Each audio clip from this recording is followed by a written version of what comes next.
Sir, kumusta na yung 56 retirement age? Anong status?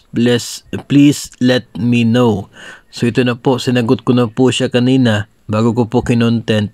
Sinagot ko na po siya na still pending for second reading sa Senate.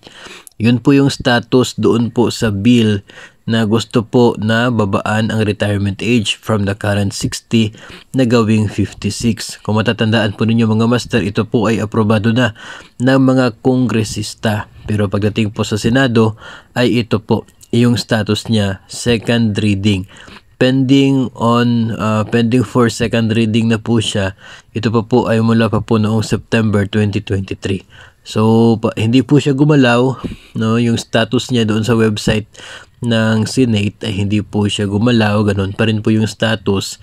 So hindi pa rin po natin aasahan na makaka-retire na tayo at the age of 56, no.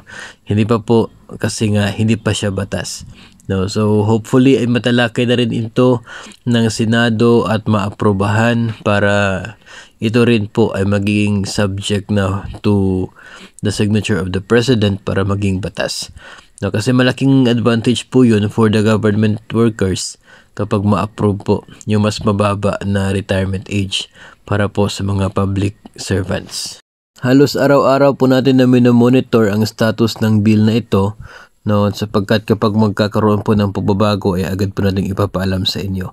Hopefully nga, no, ay ma-approve ito bago po magtapos yung kasalukuyan po na Congress ng ating pong Senado. Kasi kung hindi po yan maging batas ngayon, hindi po nila ma-approve, ay panigurado back to zero na naman yung magiging process niyan para po sa pagdating ng July 2025 onwards.